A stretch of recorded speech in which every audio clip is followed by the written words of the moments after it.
Geceniz xeyir olsun. 30 iyun 2025-ci il Məhərrəm ayının 5-ci günü. Pazardarlığın 5-ci günü.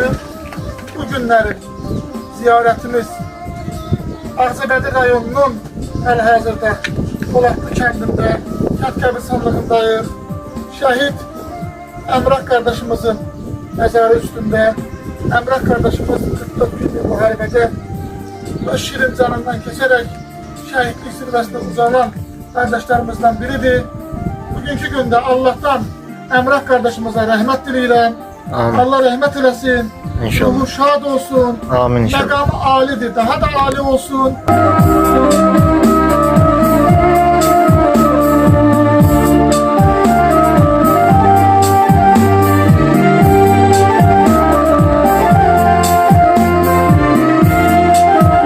Ağcabədi rayonunun Qaynaq kəndi.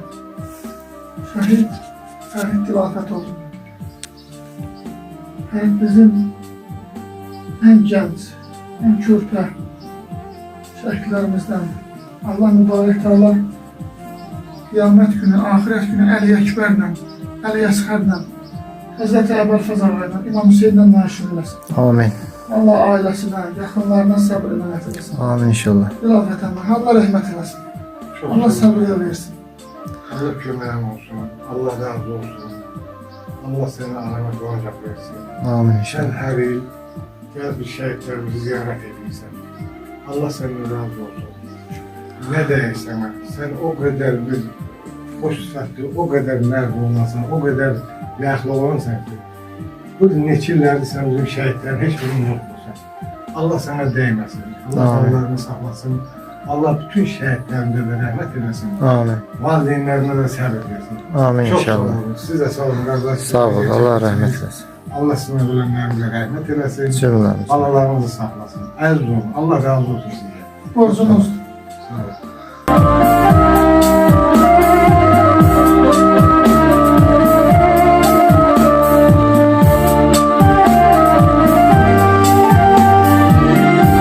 Kudret kardeş. Məhərrəm ayının 5-ci günü. Bugünə olan son ziyaretimiz. Hal-hazırda Poladlı, Qaynaq və sonuncu dayanacaq yerimiz Ağcabədi rayonunun Sarcalı kəndində qəbirstanlığın girəcəyində şəhidlərimiz üçün belə xüsusi yer ayrılıb. Şəhidlərimiz Allah. bizim əvvəla 44 günlük müharibədə iştirak etmiş, öz şirin canından keçərək şəhidlik zirvəsinə uzanan şəhid qardaşlarımızdan biri şəhid Zeyhun Şüküroğludur. Allah'tan şəhid qardaşımıza rəhmət diləyirəm. Allah rəhmət eləsin. Amin inşallah. Allah atasına, ailə üzvlərinə səbir eləyir. Amin inşallah. Allah qəbul eləsin. Hamısı bizimdir. Bu qardaşlarımızdan 44 günlük müharibədən öncə, yəni 1-ci Qarabağ müharibəsində iştirak edib şəhidlik zirvəsinə uzanan qardaşlarımızdır. Allah mübarək eləsin, hamısına rəhmət eləsin. Amin inşallah.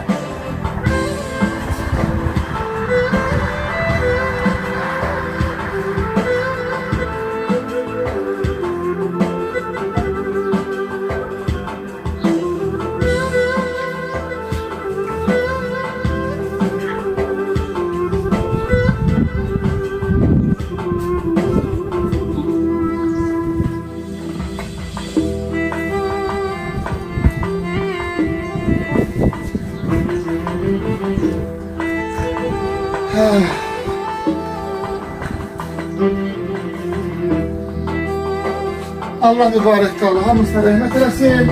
Amin inşallah. Allah kömək olsun, sən də əziyyət çəkdin bugün bizlə bərabər. Allah rəhmət eləsin. Amin. Allah mübarək Teala hamısını şəhidlər sərvəri bu ayın şəhidi İmam Hüseynlə məşhur eləsin inşallah. Amin inşallah.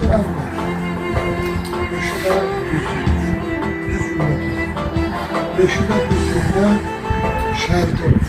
93-də Nərkistəbə döyüşündə şəhid olub. Beşikdə bir gündə dəfn olub. Allah rəhmət eləsin. Amin inşallah.